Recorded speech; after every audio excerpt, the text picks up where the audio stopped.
Assalamualaikum warahmatullahi wabarakatuh. Nama Lutfi Ayu Fadila Utami, NIM 4121143. Di sini saya akan menjawab pertanyaan soal UTS ilmu kalam. Pertama, pertanyaannya, apakah masyarakat awam perlu belajar tentang ilmu kalam? Menurut saya, masyarakat awam perlu belajar tentang ilmu kalam, walaupun hanya sebatas dasarnya saja, karena ilmu kalam sangatlah berguna. Seperti yang dikatakan oleh para ulama kalam, bahwa belajar ilmu kalam hukumnya fardu kifayah. Harus ada di antara umat ini yang mau serius untuk mendalami berbagai aliran filsafat barat modern.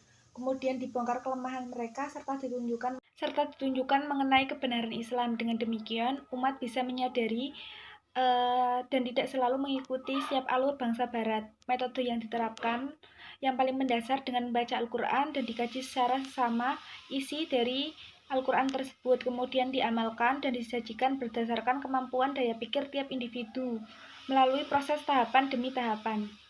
Kemudian yang kedua, korelasi, komparasi, dan persamaan ilmu kalam, filsafat, dan tasawuf. Tasawuf seringkali dibedakan dan dipisahkan dengan ilmu kalam dan filsafat dalam studi-studi pemikiran keislaman, seolah-olah ketiganya tidak memiliki hubungan dan relasi kesejarahan. Padahal pada mulanya tasawuf hampir tidak dapat dipisahkan dengan ilmu kalam dan filsafat, karena ketiganya menyatu tumpang tindih. Hubungan tasawuf dengan kalam terletak pada pembahasan tentang kebenaran. Dalam tasawuf, hakikat kebenaran berupa tersingkapnya kasyafat, kebenaran sejatinya Allah melalui mata hati. Tasawuf menemukan kebenaran dengan melewati beberapa jalan atau makam.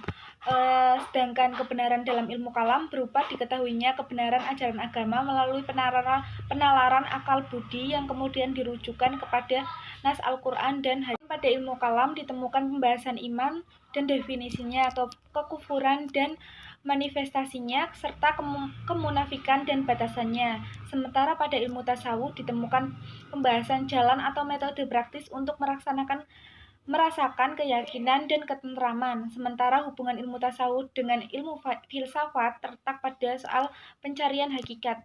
Tasawuf adalah pencarian jalan rohani, kebersatuan dengan kebenaran mutlak, dan pengetahuan mistik menurut jalan dan sunnah.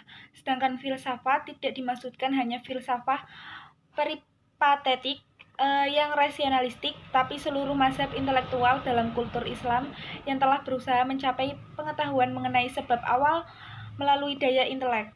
Filsafat terdiri dari filsafat diskursif maupun intelek intuitif yang sebetulnya sama dengan ajaran dalam tasawuf falsafi. Kemudian yang nomor 3, soalnya pemikiran kalam. Pemikiran kalam aliran Khawarij pertama. Orang Islam yang tidak sepaham dengan mereka bukanlah mukmin dan bukanlah musyrik tetapi kafir. Membunuh orang adalah haram. Kedua, orang yang tidak mengikuti pahamnya tidak boleh dibunuh. Ketiga, orang berbuat dosa besar kafir. Aliran Murji'ah, pemikirannya tidak mengeluarkan pendapat tentang siapa yang benar dan siapa yang dianggap kafir. Mereka juga menyatakan bahwa orang yang berdosa besar tetap mukmin selama masih dalam keadaan beriman kepada Allah. Adapun dosa besar orang tersebut ditunda penyelesaiannya di akhirat. Maksudnya kelak di akhirat baru ditentukan hukumannya baginya, karena manusia tidak berhak menghakimi seorang mukmin. Yang ketiga, Qadariyah, pemikiran yang percaya bahwa segala tindakan atau perbuatan manusia tidak diintervensi oleh Tuhan. Kemudian selanjutnya Jabariyah adalah kebalikan dari Qadariyah, yaitu bahwa perilaku manusia segalanya ditentukan oleh Allah dan amal soleh bukanlah sebab masuknya kita ke surga dalam segala hal.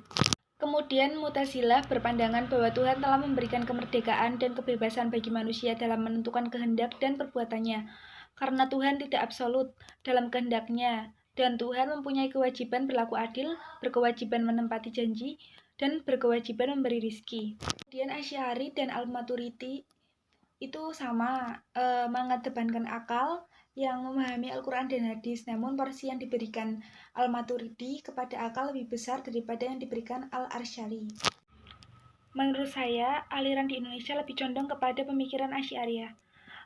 Yang fleksibel hal ini dapat dilihat dari pemikiran Kiai Hasyim Asy'ari tentang pemahaman Al-Quran dan hadis yang memungkinkan mampu memahami maksud yang sebenarnya ajaran dalam Al-Quran dan hadis tanpa mempelajari pendapat-pendapat ulama besar. Kemudian yang nomor 4 itu perbandingan antar aliran tentang pelaku dosa besar. Yang pertama aliran Khawarij. Khawarij mempunyai banyak subsekte yaitu Azarikoh, Najah, Al-Muhakimat, An-Najah, As-Sufiyah. Semuanya pelaku dosa besar menurut subsekte Khawarij kecuali Najah adalah kafir dan akan disiksa di neraka selamanya. Baik, perkenalkan nama saya Lutfi Ayu Utami, NIM 41211143, jurusan Ekonomi Syariah dari Fakultas Ekonomi dan Bisnis Islam.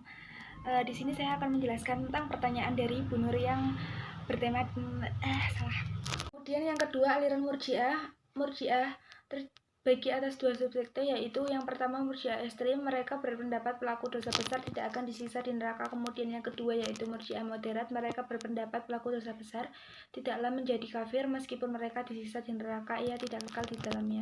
Yang ketiga aliran Mu'tazilah, yaitu menurut pendapat Mu'tazilah setiap pelaku dosa besar mereka berada di posisi tengah antar mukmin dan kafir. Jika pelakunya meninggal dunia dan belum sempat bertobat, ia akan dimasukkan ke dalam neraka selama-lamanya. Yang keempat aliran Asy'ariyah sebagai wakil ahlu sunnah tidak mengkafirkan orang-orang yang sujud ke Baitullah walaupun melakukan dosa besar seperti berzina dan mencuri. Yang kelima aliran Maturidiyah baik Samarkan dan Burhara sepakat menyatakan bahwa pelaku dosa besar masih tetap mukmin karena adanya keimanan dalam dirinya.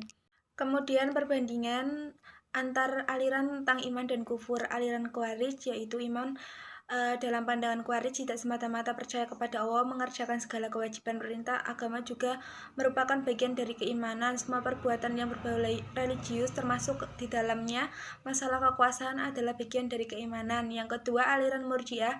Untuk Murji'ah yang ekstrim, mereka berpandangan bahwa keimanan terletak di dalam kalbu. Untuk Murji'ah moderat, mereka berpendapat bahwa pelaku dosa besar tidaklah menjadi kafir. Yang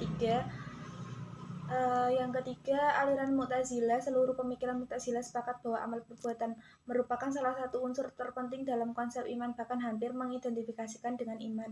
Yang keempat aliran Asy'ariyah berkata iman adalah membenarkan dalam kalbu, sedangkan mengatakan dengan lisan dan melakukan berbagai kewajiban utama hanyalah merupakan cabang-cabang. Kelima aliran Maturidiyah Sawarkat berpendapat bahwa iman adalah tasqid bi qalb, bukan semata-mata ikrar bil alisan. Sedangkan Maturidiyah Buhar berpendapat bahwa iman tidak dapat berkurang tapi bisa bertambah dengan adanya ibadah-ibadah yang dilakukan. Yang C, perbandingan antar aliran tentang perbuatan Tuhan dan perbuatan manusia. Yang pertama perbuatan Tuhan, kewajiban-kewajiban Tuhan terhadap manusia. Mu'tazilah berpendapat